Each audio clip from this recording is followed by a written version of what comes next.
আসসালামাইকুম সুপ্রিয় দর্শক মণ্ডলী, বাংলার অগ্নিকন্যা, বাংলার স্বর্ণকন্যা, বাংলার ফুটবল কন্যারা প্রমাণ করেছে আমরা নারী, আমরা পারি। কারণ তারা অপ্রতিরোধ্য, দুর্দমনীয়, তারা দুর্বার, তারা অপরাজিতা, তারা জয়িতা, তারা অনিন্দিতা, তারা নিত্যরূপ।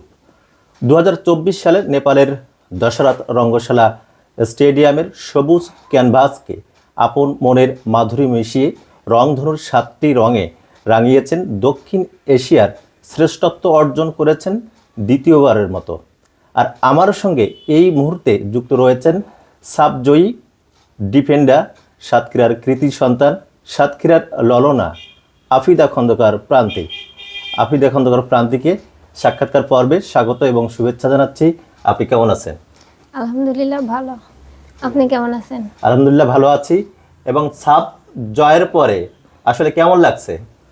সাফ জয়ের পরে খুবই ভালো লাগতেছে, কারণ প্রথমবার সাফ খেলতে গেছি, প্রথমবারই চ্যাম্পিয়ন। তারপরে ছাদখোলা বাস, তারপরে অনেক সংবর্ধনা, তারপর নিজ জেলায় সংবর্ধনা, তো সব মিলিয়ে খুবই ভালো লাগতেছে। আসলে এমন সাফল্যের পেছনের রহস্যটা কি? সাফল্যের পেছনে আমাদের কষ্টটা হচ্ছে সবচেয়ে বেশি, কারণ আমরা প্রত্যেক দিন সকালে প্র্যাকটিস করতাম। ভোর 5টার সময় আমরা রওনা দিতাম বসুন্ধরার উদ্দেশ্যে। তো প্র্যাকটিস করতাম, তারপরে আমাদের প্রত্যেক দিনের যে এক একটা চর্চা, জিম, প্র্যাকটিস সব মিলিয়ে আর কি আমাদের কষ্টের ফলটা হচ্ছে এখন চ্যাম্পিয়ন ট্রফি। জি, এবং আপনাদের সেই অর্জনের গর্জনে কিন্তু প্রকম্পিত হচ্ছে বাংলাদেশ, এবং দ্বিতীয়বার বাংলাদেশের ফুটবল প্রেমীদের জন্য আপনারা সেই আনন্দের উপলক্ষটা এনে দিয়েছেন। সে আপনার বর্তমানে পড়াশোনার খবরটা কি? বর্তমানে পড়াশোনার খবর হচ্ছে এবার ইন্টার পাস করছি। যেদিন আমরা নেপালে যাই 15 তারিখে অক্টোবরের, ওই দিন আমাদের রেজাল্ট দেয় এইচএসসির। তো খুব টেনশনে ছিলাম যে রেজাল্ট কি আসবে। তো পরীক্ষার মাঝখানে হচ্ছে আন্দোলন শুরু হয়ে যাওয়াতে হচ্ছে পরীক্ষা স্থগিত থাকে অনেক দিন। তারপরে পরীক্ষা তো আর হয় নাই, প্রথম 6টা পরীক্ষা দিয়েছি। তো ওই 6টার উপরে রেজাল্ট ভিত্তি করে নির্ভর করছে আর কি। পরে যখন আমরা নেপালে গিয়ে পৌঁছাই তখন হোটেল থেকে তো ওয়াইফাই পাই। পরে সাবিনা আপু উনি হচ্ছে আমাদের রেজাল্টগুলো বের করে দিছে। তো সবার আগে আমার রেজাল্টটা দেখছি। তো রেজাল্ট পাওয়ার পরে খুবই খুশি ছিলাম। যাই হোক, আল্লাহর কাছে শুকরিয়া, অনেক ভালো রেজাল্ট আসছে। অনেক অনেক ধন্যবাদ ভালো রেজাল্ট করার জন্য। খেলার পাশাপাশি পড়াশোনাটা এগিয়ে নিয়ে যাচ্ছেন। ছোটবেলা থেকে আসলে আপনার ফুটবলার হওয়ার পেছনের গল্পটা একটু শুনতে চাই। বাবার হাত ধরে আমার ফুটবলে যাওয়া। বাবা মাঠে নিয়ে যেত যখন আমি ক্লাস 2তে পড়ি। তো তখন থেকেই মাঠে যাইতাম, বাবা খেলা শেখাইতো আস্তে আস্তে। তো 2016 সালে আমি বিকেএসপিতে ভর্তি হই। 2015 সালে হচ্ছে বিকেএসপিতে ট্রায়াল দিতে যাই। সাতক্ষীরাতে ট্রায়াল নিতে আসে, তখন আমরা 2 বোন হচ্ছে ট্রায়াল দেই, 2 বোনই ফুটবল খেলি তখন আর কি। পরে 2 বোন ট্রায়াল দেই, বড় বোনকে হচ্ছে সিলেক্ট করে। আমি তখন অনেক ছোট দেখে আমাকে সিলেক্ট করে নাই। পরে হচ্ছে আমার বোন 1 মাসের ক্যাম্পে যায়, 4 মাসের ক্যাম্প করে। তো বিকেএসপিতে ভর্তি হওয়ার জন্য 7 দিনের ট্রায়াল দেওয়া লাগে, লাস্ট যে ট্রায়ালটা হয়। পরে ওটাতে গেছি, আব্বু আমাকে নিয়ে গেছে যে হচ্ছে তুমিও চলো, দেখো তোমার বোন কোথায় থাকে। তো পরে গেছি, ট্রায়াল দিলাম। তারপরে 7 দিনের ক্যাম্পে থেকে আসার পরে সেটা আসলে কত সাল ছিল? 2015 সালে।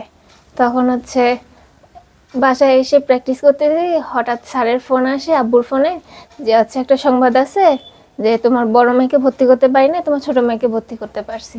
তো এটা শুনে একটু খারাপ লাগছিল যে বড় বোনের ভর্তি হওয়ার কথা ছিল, যে সেখানে আমি ভর্তি হব। তারপরেও গেলাম বিকেএসপিতে। ওই বছরই 2016 সালে হচ্ছে সুব্রত কাপ মুখার্জি হয়, এটা বিকেএসপি অংশগ্রহণ করে প্রথমবারের মতো। তো ওটাতে আমি যাই। তারপরে ধারাবাহিকভাবে বিকেএসপি হয়ে 16, 17, 18, 19 প্রত্যেকবারই হচ্ছে সুব্রত কাপ খেলতে যাই। তো 17, 18, 19 এই 3বার আমরা হ্যাট্রিক চ্যাম্পিয়ন হই 3বারে। তো 19 সালে হচ্ছে আমি সেরা খেলোয়াড় হই পুরা টুর্নামেন্টে। তারপর থেকে হচ্ছে আন্ডার 15, 17, 18, 19, 20 সব খেলাই মোটামুটি খেলছি। এখন সিনিয়র সাফটা খেলা বাকি ছিল। গত বছর হচ্ছে এশিয়ান গেমস খেলছি, তো সাফ খেলাটা বাকি ছিল। তো ইচ্ছা ছিল যে সাফে ভালো কিছু করব যদি টিমে থাকতে পারি। তো আল্লাহর কাছে শুকরিয়া যে প্রথমবারই খেলছি, প্রথমবারই চ্যাম্পিয়ন। আপনার খেলোয়াড় হওয়ার পেছনে সবচাইতে বেশি অবদান কার? বাবার। বাবার মাধ্যমেই এত দূর আসা আর কি। ছোটবেলার কোনো স্মৃতি কি মনে পড়ে যে ফুটবল খেলতে যে বাবার সাথে সময় কাটিয়েছেন বা কোনো প্রতিবন্ধকতার সম্মুখীন হয়েছেন কিনা?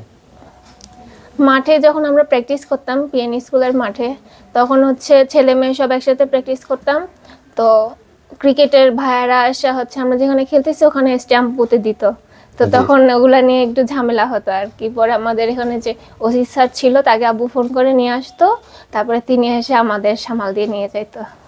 সাপ জয়ের পরে সবচেয়ে স্মরণীয় কোন মুহূর্তগুলো কেটেছে আপনার?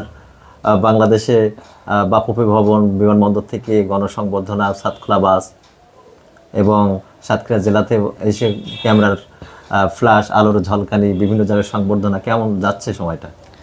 ভালো যাচ্ছে, কারণ সাতখোলা বাসে ওঠার ইচ্ছা ছিল গত বছর। গত সাফে যখন সিনিয়ররা সাফ খেলে যখন সাতখোলা বাসে ওঠে তখন আমরা এসএসসি পরীক্ষা দিচ্ছি বিকেএসপিতে। তো পরীক্ষার কারণে আমরা ওই সাফটা খেলতে পারি নাই।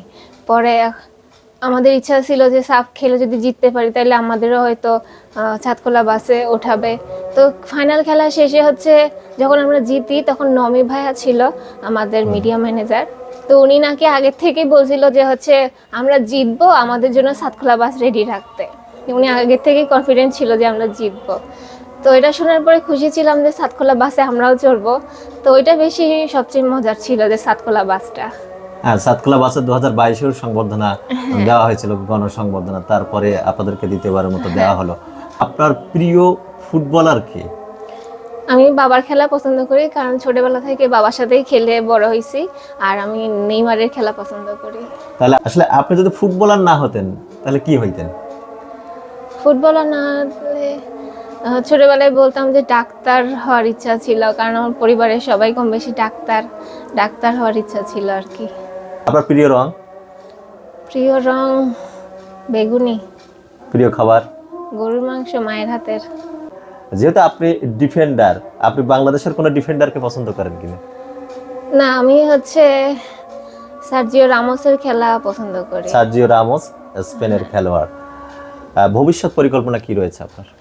ভবিষ্যৎ পরিকল্পনা খেলার দিক দিয়ে দেশকে আরো অনেক ট্রফি এনে দেওয়ার ইচ্ছা আছে। তারপর নিজের ক্ষেত্রে হচ্ছে বাইরের দেশের লিগগুলো খেলার ইচ্ছা আছে। আমরা আলাপচারিতার শেষ পর্যায়ে, সর্বশেষ যদি আপনার ফ্যান ফলোয়ারদের উদ্দেশ্যে কিছু বলার থাকে। সবাই যেভাবে আমাকে সাপোর্ট করতেছে, আমার জন্য দোয়া করতেছে, এভাবেই যেন সাপোর্ট করে যায়, আমি যেন আরো ভালো খেলতে পারি, এই দোয়া থাকলো।